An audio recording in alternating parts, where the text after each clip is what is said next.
तो सर जैसा कि हम जानते हैं ESVCT आए दिन स्कूल्स में वर्कशॉप करता है, फैकल्टी मेंबर्स के थ्रू उन्हें पढ़ाता है वहाँ पे स्कूल्स में, और हेल्थ वर्कशॉप्स और पॉजिटिव माइंड ट्रेनिंग से रिलेटेड सेमिनार्स भी करता है।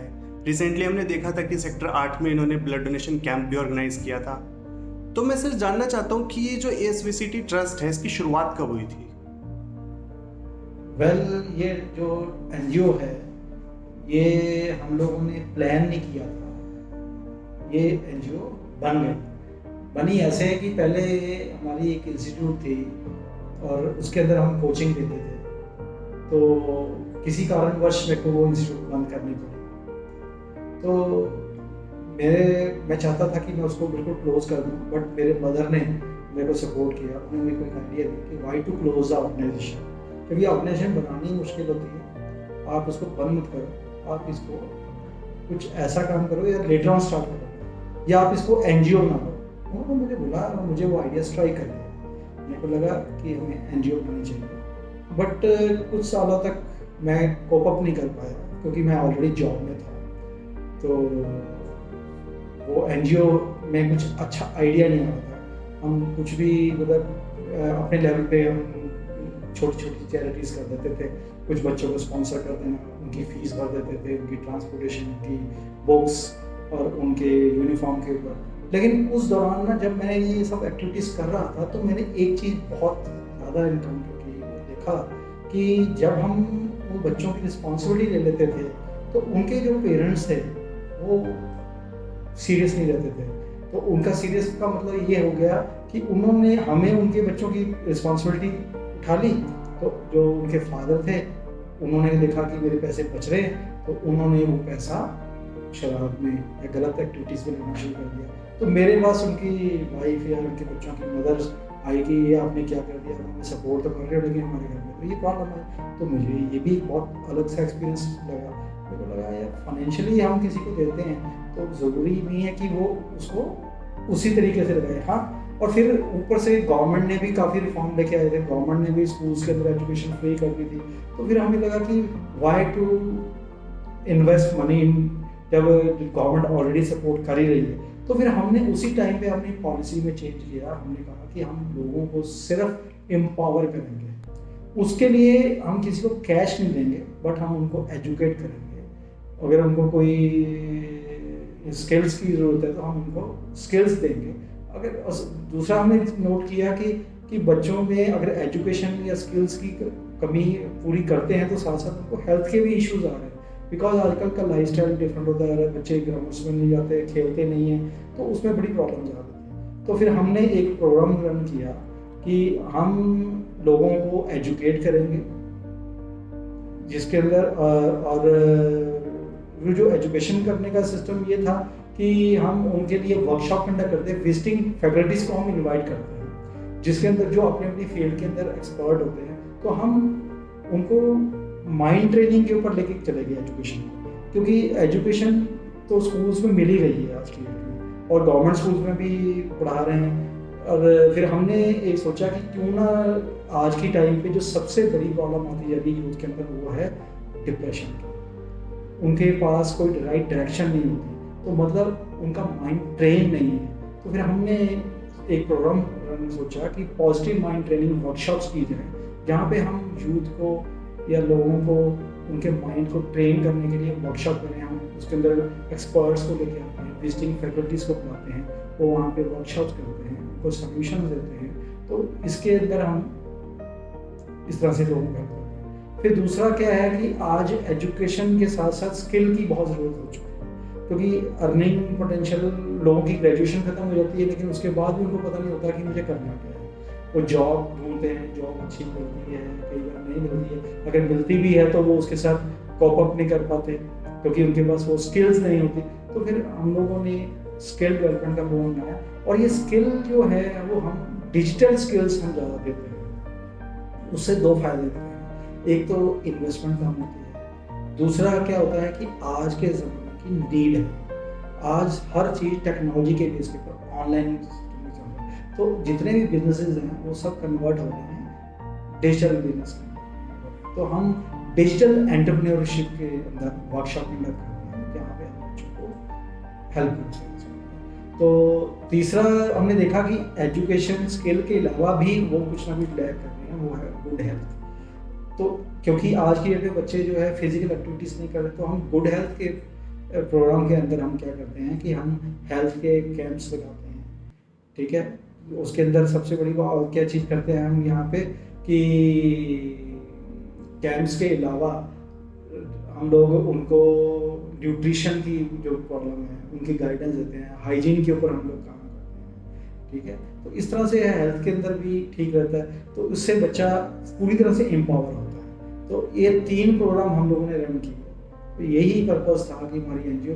तो फिर धीरे धीरे हमें डायरेक्शन, जैसे से हम आगे बढ़ते गए हमें डायरेक्शन मिलती गई। फिर जब हमने देखा कि अब हमने किसी को कैश देना ही नहीं है, हमने सिर्फ उनको एजुकेशन ही देना है, तो हमारी एनजीओ एक ब्रिज की तरह काम करती है। हम लोगों ने उन लोगों को वॉलंटियर करना शुरू किया जो लोग किसी को एजुकेशन देना चाहते हैं, उनके पास स्किल्स हैं या उनके पास कोई हेल्थ के अंदर कोई प्रोग्राम ऐसा है कि वो लोगों से शेयर करेंगे, और वो कोई भी उनका पर्सनल मोटिव नहीं है, इंटरेस्ट नहीं है, लेकिन वो लोगों को डिलीवर करना चाहते हैं, तो हमने उनको अपने साथ एसोसिएट किया। तो हमने वही स्किल्स जो दे रहे हैं वो हमने नीडी पर्सन तक रखी, तो हमारी एनजीओ एक ब्रिज की तरह काम करने लगी। तो हमें फंड्स की ज़रूरत ही नहीं पड़ी। हमने अगर देखा जाए, आज मेरा 19 साल का सफ़र हो चुका है इस एनजीओ को चलाते हुए। हमने बहुत ही मुश्किल से 2 लाख भी इकट्ठा नहीं किया हुआ 19 साल के। हमारी हर साल जो है रिटर्न्स आती है, बिल्कुल निल रिटर्न्स आते हैं। क्यों? क्योंकि मुझे कुछ किसी चीज़ की ज़रूरत ही नहीं है। क्योंकि अगर पहले तो मैं सिस्टम ये बनाऊं कि आप पहले फंड रेज करो, फिर मैं वो टीचर्स को सैलरी दूं, फिर मैं सैलरी दूं, फिर टीचर्स काम करें, बच्चों को डिलीवर करें, फिर लोग मुझसे आके पूछें कि इसका हिसाब दीजिए, तो मैंने उस फाइनेंशियल वाले पोर्शन को ही बाहर कर दिया। हमने फिर क्या किया, क्योंकि मेरे पास टेक्निकल स्किल्स थी, मैंने ऑपरेशंस में भी 25 साल काम किया है, तो मैंने अपनी एनजीओ के लिए एक वेबसाइट डेवलप की जहाँ पे हम लोगों ने टेक्नोलॉजी की मदद से कोर्सेज रख दिए, ऑनलाइन सोल्यूशंस रख दिए, हमारा खर्चा ही नहीं होता। वेबसाइट्स जो है वो मैंने स्पॉन्सर कर दी, या मेरे कुछ फ्रेंड्स हैं जिन्होंने कुछ वन टाइम इन्वेस्टमेंट करके इसके ऊपर हमें सपोर्ट कर दिया, और ये अभी पोर्टल रेडी होता है। अब हम क्या करते हैं कि लोगों को सोल्यूशन देते हैं और सिर्फ मॉनिटरिंग करते हैं, और बेनिफिशियरी को बेनिफिट मिल रहा है, जो किसी को हेल्प करना चाहता है वो उसकी हेल्प करे, उनको सेटिस्फेक्शन मिल रही है, तो there is no need of funds then. तो इसलिए हमारे पास फंड्स भी रेज नहीं हो रहे। तो अब हमारी ये एनजीओ चल चुकी है। तो इसका जो नाम था एनजीओ का है, लोग हमारे को वैसे ASVCT के नाम से ज़्यादा पहचानते हैं, पर इसका पूरा नाम जो है वो आंचल सरस्वती विद्या मंदिर चैरिटेबल ट्रस्ट। इसका निक नेम जो है वो ASVCT है। तो हमने शुरू से ही इसको एक टेक्नोलॉजिकल प्लेटफॉर्म के ऊपर ही किया है। तो हम लोग कोई जनरल डोनेशंस नहीं लेते हैं। हाँ, फ्यूचर में अगर हमें लगा कि कोई स्पेसिफिक डोनेशंस चाहिए, कोई स्पेसिफिक रीजंस के लिए हमें डोनेशन चाहिए, तो हम वो डोनेशन रेज कर सकते हैं।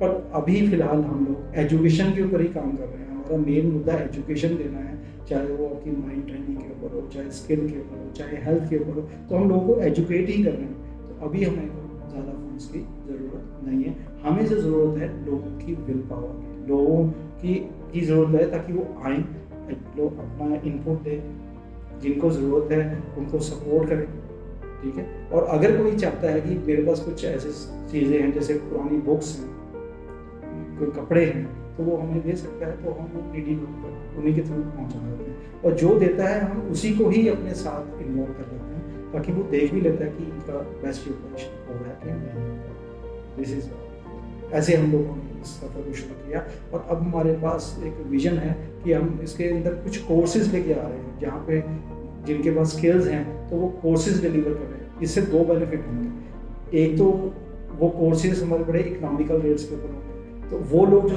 अफोर्ड कर सकते हैं उनको हम इकोनॉमिकल बेस के ऊपर कोर्सेज दे देंगे। लेकिन जो एक्स सर्विसमैन के बच्चे हैं, जो देश की सेवा में लगे हुए हैं, या कोई डिफरेंटली एबल्स बच्चे हैं, या कोई अंडर प्रिविलेज बच्चे हैं जिनके पास फंड्स बिल्कुल भी नहीं, तो उनके लिए हमारी एनजीओ वैसे ही फ्री ऑफ कॉस्ट वो कोर्सेज करवा देती है। इससे बेनिफिट दूसरा ये हो जाता है कि जो लोग अनएम्प्लॉयड हैं और उनके पास स्किल्स हैं, उनको यही नहीं पता कि मुझे करना क्या है, तो हमारे पास कुछ एक्सपीरियंस टीम है, मैं भी एक्सपीरियंस हूँ, तो हम उनको गाइड करते हैं कि इस तरह से आप कोर्सेज डिलीवर कीजिए।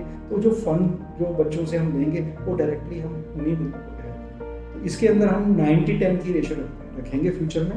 90% जो होगा वो जो लेक्चर देगा उसका होगा, 10% जो होगा एनजीओ का होगा, जो इन वर्कशॉप्स को कंडक्ट करने का खर्चा होगा उसमें कर देंगे। अगर कुछ बच जाएगा तो हम उसको चैरिटी में ही लगा देंगे। तो हमारा कोई अभी फिलहाल हमारा कोई ऐसा मिशन नहीं है कि हमें बिल्डिंग्स बनानी, क्योंकि देखो करोड़ों रुपए बिल्डिंग्स पे लगा दिए, अगर वही करोड़ों रुपए हम बच्चों पे लगा दें तो ज़्यादा अच्छा है, जिनको ज़रूरत है उनके ऊपर लगा दें। तो हमारी एनजीओ ने अब तक 19 साल में कोई बिल्डिंग नहीं बनाई, कोई स्कूल, कोई किसी तरह का कोई मेजर खर्चा नहीं किया। हम जो लेके आते हैं जहाँ से फंड्स होते हैं 100% हम फंड यूटिलाइज कर देते हैं, और ज़्यादातर हमारे फंड रेज होते ही नहीं हैं, हम लोग सिर्फ एजुकेट करते हैं, एजुकेशन का ही काम है, तो वही हम लोग दे रहे हैं।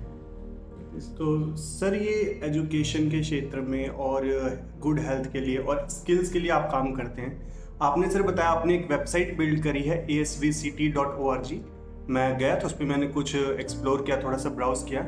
मैंने देखा सर आपके 2 और प्रोजेक्ट्स हैं जिस पे आपने अभी रोशनी नहीं डाली। एक तो है एक ट्री प्लांटेशन का आपका, और एक आपकी सुनहरी शाम है, मे बी आपके अपकमिंग प्रोजेक्ट्स हैं। तो सर आप उस पर कुछ बताना चाहेंगे कि आप उसमें क्या करना चाह रहे हैं? आप देख ही रहे हो कि आजकल ग्लोबल वार्मिंग चल रही है, और जहाँ पे भी देखो गर्मी बहुत बढ़ती जा रही है। ट्रीज हम नहीं लगाते हैं, अगर लगते भी हैं तो वो उनको प्रॉपरली मैनेज नहीं करता। तो हम लोगों ने पीछे कुछ ड्राइव शुरू करी थी, बट हमारे पास यहाँ पे कुछ लोगों की कमी रह जाती है, क्योंकि हम जितना कर पाते हैं उतना तो हम कर ही देते हैं। तो हमने एक प्रोग्राम बनाया है जिसके अंदर हम लोगों को मोटिवेट करते हैं कि आप अपने बर्थडे के एक पेड़ लगाएं। जितनी भी आपकी उम्र है, जब तक भी आपने रहना है, आपके जन्मदिन के ऊपर अगर एक पेड़ लगता है, सिर्फ पेड़ लगाना ही नहीं है, उस पेड़ का पूरा हिसाब किताब भी लगाने वाले नहीं रखना है, उसकी केयर भी उसी ने करनी है, उसको एवरी ईयर उस पेड़ का भी बर्थडे मनाना है, उसका पूरा रिकॉर्ड रखना है, कितने उसने पेड़ लगाए, कहाँ पे लगाए, क्या वो किस पोजीशन पे हैं। तो उनकी फोटोग्राफ्स हम लेके अपनी वेबसाइट पे डालेंगे। तो ये एक हमारा विचार है। दूसरा हमने देखा है कि हमारा आज की डेट में कंक्रीट जंगल बनता जा रहा है। कंक्रीट जंगल से मतलब ये है कि सभी बिल्डिंग्स ही बना रहे हैं, पेड़ तो कटते ही जा रहे हैं। अभी रोड वाइडनिंग हो रही है तो वहाँ पे पेड़ कट जाते हैं। हाँ, नो डाउट गवर्नमेंट इसका पेड़ ट्री प्लांटेशन करती है, पर जिस स्पीड से पेड़ कटते हैं उतनी स्पीड से लगते नहीं। तो हम सबको मिलके गवर्नमेंट की हेल्प भी करनी चाहिए। सिर्फ हमें गवर्नमेंट को क्रिटिसाइज नहीं करना चाहिए कि गवर्नमेंट ने ये नहीं किया। बीइंग अ रिस्पॉन्सिबल पर्सन, हम लोगों को भी आगे आना चाहिए और हमें ये काम करना चाहिए। तो ट्री प्लांटेशन हम करना चाह रहे हैं। अभी हम हॉर्टिकल्चर डिपार्टमेंट से मिलके उनके साथ मिलके कोई एक अच्छा प्रोग्राम लेके प्रॉपर प्लानिंग के साथ करेंगे ताकि हम ट्री प्लांटेशन कर सकें। तो एक सेव एनवायरनमेंट के बेस के ऊपर हम लोग ये ट्री प्लांटेशन की ड्राइव चलाना चाहते हैं। और दूसरा, इसके अंदर हमारे को फिर फंड्स की ज़्यादा जरूरत नहीं पड़ेगी, क्योंकि देखिए आप अपने बर्थडे के ऊपर हज़ारों रुपए की पार्टी कर देते हैं, जिसका आपको बेनिफिट, ऑफ कोर्स आपको एंटरटेन होता है, आप खुश होते हो, आप इंजॉय भी करते हो, करना भी चाहिए। बट अगर आप उस जितना ही पैसा स्पेंड कर रहे हो उसमें से आप 200-300 रुपये निकाल के एक अच्छा ट्री प्लांट करके उसकी प्रोटेक्शन के लिए कुछ सिस्टम लगा दें, तो मेरे को लगता है कि इससे अच्छा कुछ हो नहीं सकता। क्योंकि देखिए आज आपने एक पौधा लगाया है, आप वो छोटा सा पौधा है, पर कभी कभी आप भी कहीं जाते हो, धूप में जाते हो, बड़े बड़े पेड़ लगते हैं, वो भी कभी किसी ना किसी ने सालों पहले लगाए हैं, उन्होंने लगाए and you are enjoying today. तो ऐसे ही जो आप पेड़ अब लगाओगे वो आपकी जनरेशन्स आगे जाके इसको एंजॉय करेंगे। क्योंकि देखिए आज इनकी तरफ किसी का रुझान नहीं है, आज हर किसी का रुझान जो है वो टेक्नोलॉजी की तरफ है, ऑनलाइन है, वर्चुअल एक्टिविटीज़ के अंदर है, या किसी भी चीज़ों में हम इन्वॉल्व रहते हैं, बट इन चीज़ों की तरफ हम ध्यान नहीं दे रहे। तो गवर्नमेंट बहुत कुछ कर रही है, गवर्नमेंट भी प्लांटेशन कर रही है, बट हमें भी सपोर्ट करना चाहिए। गवर्नमेंट कोई भी हो, है ना, तो हमारे देश के लिए काम कर रहे हैं ना। जिस एनवायरनमेंट में हमें रहना चाहते हैं, हम चाहते हैं कि हमें ऑक्सीजन ज़्यादा मिले, फ्रेश एयर मिले, तो हमें ट्री प्लांटेशन तो करना ही पड़ेगा। पर मैंने ये भी देखा कि जब हम ट्री प्लांटेशन ड्राइव लगाते हैं तो हम कहीं भी पेड़ लगा देते हैं और उसका दोबारा देखने भी नहीं जाते कि वो पेड़ का क्या हुआ। तो हम सिर्फ ये चाहते हैं, इवन मैं डिफरेंट एनजीओज को भी इन्वाइट करना चाहूँगा, डिफरेंट ऑर्गेनाइजेशंस को भी मैं इन्वाइट करना चाहूँगा कि वो भी हमारे साथ जुड़े और करें, और हम इस तरह से ड्राइव करें और उसका रिकॉर्ड रखें और गवर्नमेंट से भी मिले, गवर्नमेंट की प्लानिंग के साथ हम मिलकर काम करें तो उनकी रखरखाव ज़्यादा बेटर हो पाएगी। कहीं ना ऐसा ना हो कि हम ऐसी जगह पे पेड़ लगा दें जो कि वो फ्यूचर प्लानिंग में ही ना हो, वहाँ पे रोड निकलनी हो या वहाँ पे कोई बिल्डिंग बननी हो तो फिर वो पेड़ कट जाएंगे। तो गवर्नमेंट के पास पूरे प्लान्स होते हैं, हम उनसे जाके मिल के प्लानिंग के ऊपर ही हम काम करें, इट्स अ गुड।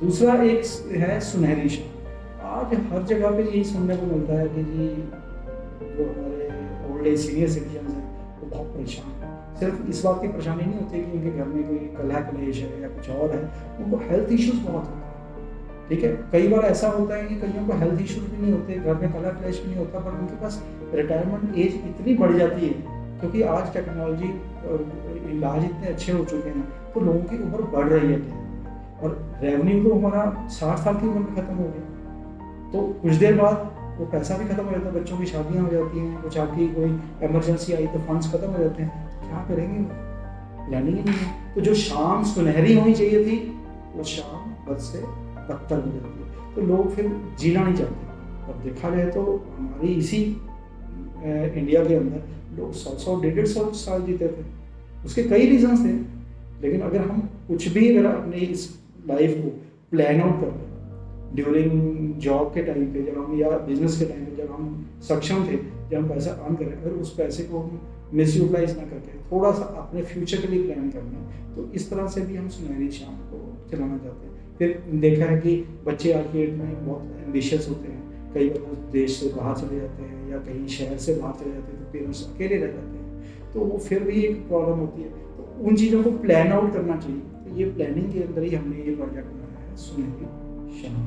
तो ये प्रोजेक्ट के लिए भी मैं इन्वाइट करना चाहूँगा कि अगर कोई वॉलंटियरिंग करना चाहे तो हमारे सेंटर से जुड़ सकता है और जुड़ के मिलकर सब काम बेटर कर सकते हैं, क्योंकि कोई नहीं आएगा हमारे लिए कि उठ के आएगा, हमें ही उठना पड़ेगा, अपने लिए काम करना पड़ेगा। क्योंकि हम एक्सपेक्ट करते रहते हैं कि कोई आएगा, गवर्नमेंट सोचेगी, प्लान करेगी, गवर्नमेंट करती है, पर देखिए कुछ ना कुछ तो आपको भी करना पड़ेगा। तो उसके लिए फिर हम ये प्रोग्राम बनाते हैं, ये अभी पाइपलाइन में है, थोड़ा बहुत हम कुछ कर रहे हैं, लेकिन इसको हम बहुत जल्दी ही जैसे ही हमारे साथ वॉलंटियर टीम जुड़ती है तो हम इसके ऊपर भी वर्क करेंगे।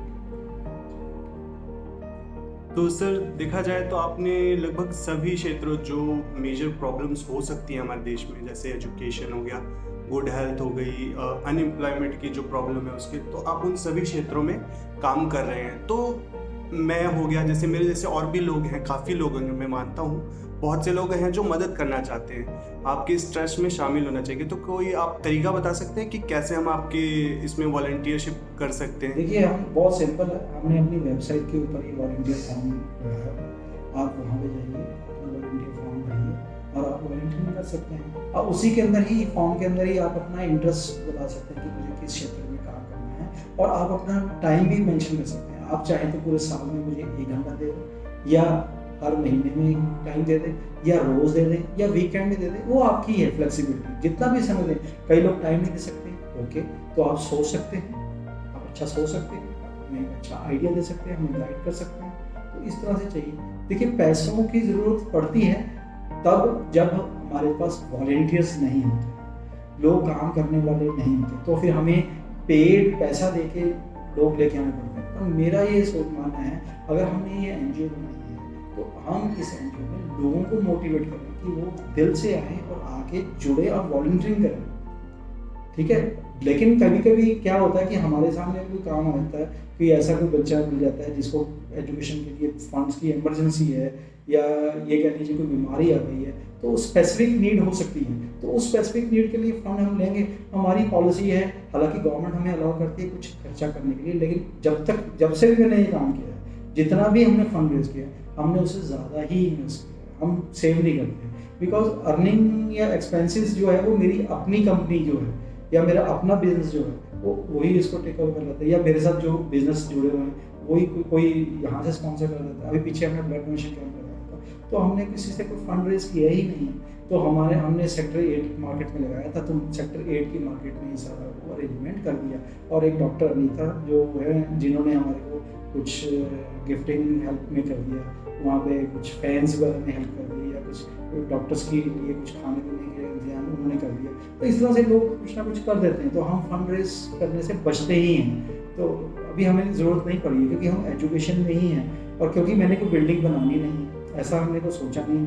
आज कोरोना ने हमारे को ये भी सिखा दिया कि सारा कुछ संभव है ऑनलाइन, घर बैठे मोबाइल, टैब और कंप्यूटर के ऊपर। तो हम उसी टेक्नोलॉजी के बेस के ऊपर ही हम सारा काम कर रहे हैं। तो अगर बाकी हम अपने चार्टर्ड अकाउंटेंट से पूछेंगे कि इसको और बेटर कैसे किया जा सकता है, ताकि फाइनेंशियल को कैसे डील किया जाता है। पर फिलहाल हमारे को पैसे से ज़्यादा वॉलंटियर्स की जरूरत, जो दिल से हो सकती है काम।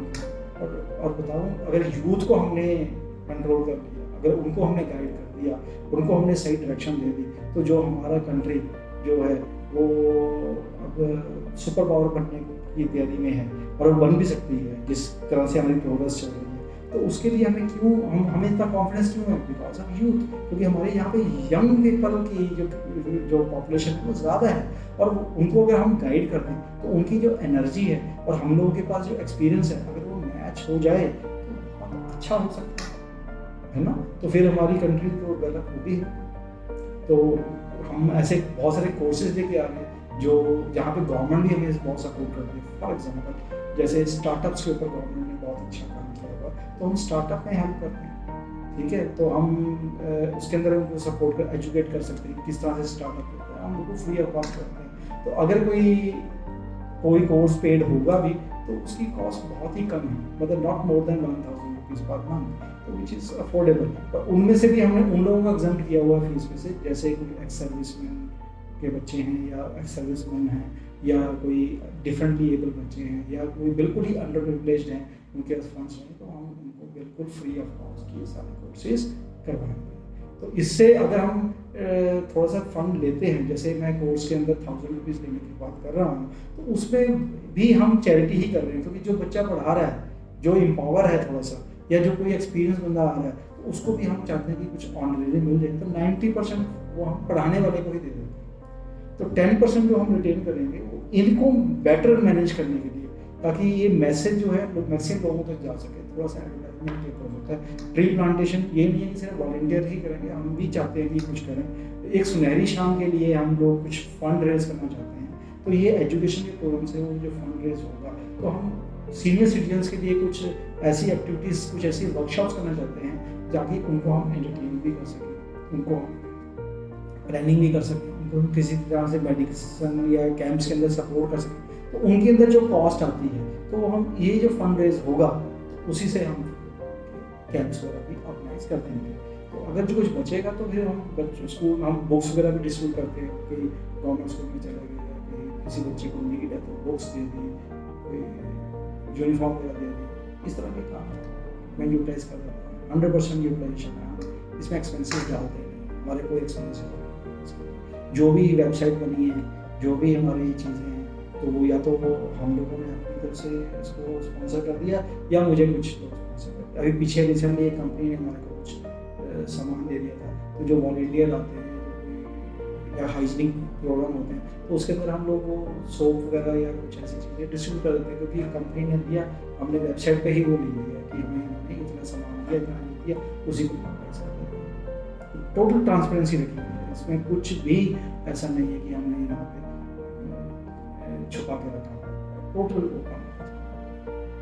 अच्छा, तो आप सर ये कह रहे हैं कि ASVCT में अगर मेरे पास 1 रुपये भी नहीं है मेरी जेब में, मैं तभी मदद कर सकता हूँ, मतलब मैं इन्वेस्ट नहीं कर सकता, तो भी मैं कुछ समय देकर आप बहुत ज़्यादा अच्छी इन्वेस्टमेंट कर रहे हो, आप बहुत ज़्यादा अच्छी हेल्प कर रहे हो, आपके अंदर कुछ ना कुछ स्किल्स है। कई बार तो आपको ही नहीं पता होता कि आपके अंदर स्किल है। तो अगर आप जब हमारे साथ वॉलंटियर फॉर्म भरते हैं, तो हमसे डिस्कशन करते हैं, तो हम आपके लिए भी काउंसलिंग करते हैं, हम आपको ही देखते हैं, हम आपको भी ग्रूम करते हैं, हम आपके अंदर से वो छुपी हुई जो आपकी नॉलेज है या एक्सपीरियंस है वो हम निकालते हैं, हम बताते हैं कि आप इसको इस तरह से यूटिलाइज कर सकते हैं। अगर आपके पास पैसा नहीं है ना, इच्छा शक्ति है, तो मानिए आप सबसे अच्छी हेल्प कर सकते हैं, क्योंकि सबसे बढ़िया दाम एजुकेशन का दाम है, सबसे बढ़िया दाम स्किल का दाम है। अगर आप किसी को पैसा कमाना सिखा सकते हो तो उसको कभी हाथ फैलाना नहीं पड़ेगा।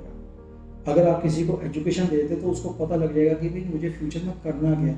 आज की डेट में दुर्भाग्य यही है, लोगों को यही नहीं पता कि मुझे करना क्या है, मुझे सोचना क्या है। एजुकेशन की कमी है, तभी हम लोगों ने एजुकेशन बेस पे ये NGO बनाई है।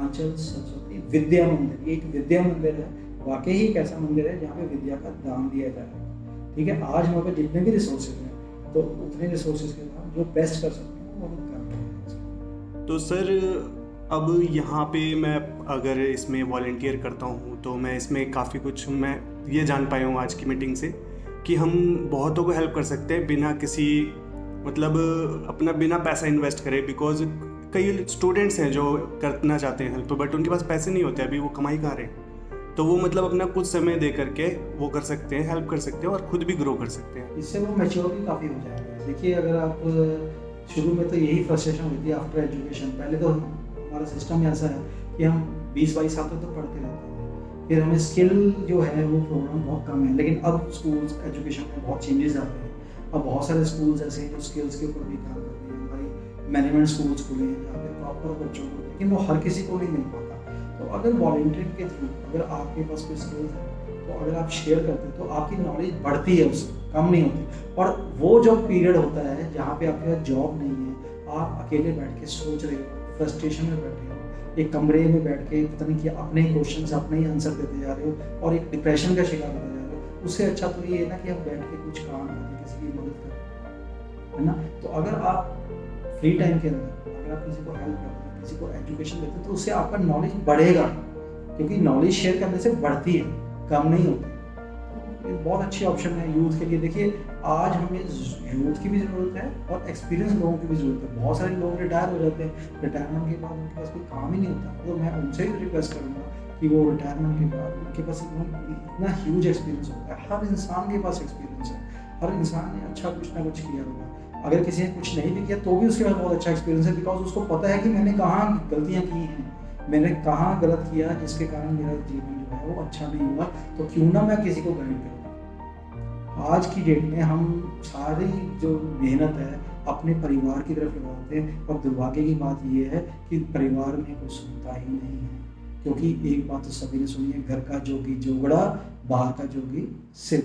तो घर में कोई आपकी सुन नहीं रहा है तो कोई बात नहीं, आप आइए बाहर किसी को हेल्प कीजिए, नॉट इट। तो झगड़ा करने बजाय रिटायरमेंट के बाद तो मैक्सिमम लाइफ या तो हेल्थ में खराब में चली जाती है, या लड़ाई झगड़े में चली जाती है, या अकेले डिप्रेस हो जाते हैं। तो क्यों ना उस टाइम को यूटिलाइज करके हम लोगों की मदद करें।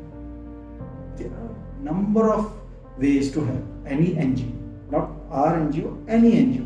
देखिए हम तो, हमारा तो एक सपना भी है कि हम घर घर में ही एक एनजीओ हो।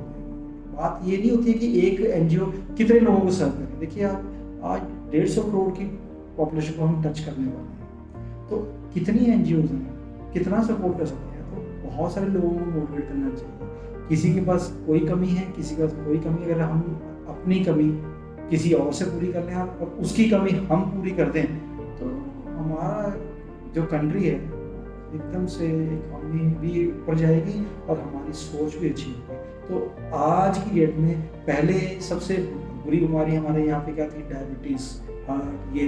लेकिन आज आपको जान के हैरानी होगी सबसे बुरी बीमारी जो आने वाली है वो है डिप्रेशन, सबसे ज़्यादा। और ये सबसे ज़्यादा यूथ में और सीनियर सिटीजन्स में होती है, बिकॉज दोनों ही अकेले होते हैं। क्योंकि जब आप एजुकेशन से बाहर आते हो तो आपको इमीडिएटली कुछ पता ही नहीं होता, ब्लैक आउट हो जाता है कि मुझे कहाँ जॉब मिलेगी, कैसे जॉब मिलेगी, स्किल्स को मैं कैसे रिफाइन करूँ। कई बार पैसों की कमी हो जाती है, कई बार कुछ प्रॉब्लम हो जाती है, और इमीडिएटली रिटायर होने के बाद आपके पास कई बार यही नहीं पता होता कि मुझे करना क्या है। कई बार फंड्स होते हैं, रिटायरमेंट फंड, तो हम इधर ही ऐसे ही खर्च कर देते हैं, और लेकिन उम्र तो बड़ी होती है। आज की डेट में उम्र तो बढ़ी रही है ना, तो लाइफ एक्सपेक्टेंसी बढ़ती जा रही है, तो फिर हमारे पास फंड्स नहीं होते, तो फिर हम एक कमरे में ही बैठ के, तो डिप्रेशन बढ़ता जा रहा है, डिप्रेशन। तो इसका सबसे बढ़िया तरीका क्या है कि आप चलना शुरू कीजिए, आप कुछ करना शुरू कीजिए, किसी की हेल्प करना शुरू कीजिए। और एक बात याद रखिए, बहता पानी निर्मल, खड़े पानी में काई लगती है। ये अपने आप में ही एक आंसर हो जाता है। मैं अगर हम इसी प्रिंसिपल्स के ऊपर देखें ना, तो आप अपने आप सेल्फ मोटिवेशन आएगी कि मुझे बाहर निकल के ना किसी के, अगर जो आपको नहीं मिला ना तो आप लोगों को दीजिए, आपको इंटरनल सेटिस्फेक्शन मिलेगा। बहुत ज़्यादा पैसों के पीछे भाग के या करियर के पीछे भाग के भी क्या होगा, अल्टीमेटली हम बीमारी पड़ते हैं ना।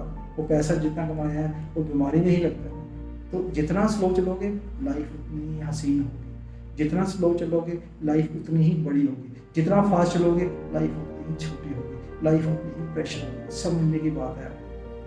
तो लाइफ को एंजॉय कीजिए, लाइफ एंजॉय करने के लिए है। लाइफ कभी भी आपको स्ट्रेस नहीं देती। स्ट्रेस कब मिलता है? जब हम बिना सोचे समझे कुछ भी करते रहते हैं। सबसे बड़ा दुर्भाग्य आज की डेट में क्या है कि लोग सोचते ही नहीं हैं। सोचना शुरू करो तो लाइफ हसीन है, हम उसको बड़े अच्छे से मैनेज कर सकते हैं। तो ये सारे प्रोग्राम्स, ये वर्कशॉप्स हम लोग करते रहते हैं, यही चीज़ें हम सिखाते हैं। तो माइंड ट्रेनिंग के अंदर क्या होता है, यही सब चीज़ें होती हैं। स्किल के अंदर क्या होता है, तो हम जितनी भी डिजिटल स्किल्स हैं, और दूसरा आज एक चीज़ और देख रहे हैं कि हमारी गवर्नमेंट बड़ा प्रमोट कर रही है इम्पोर्ट और एक्सपोर्ट्स।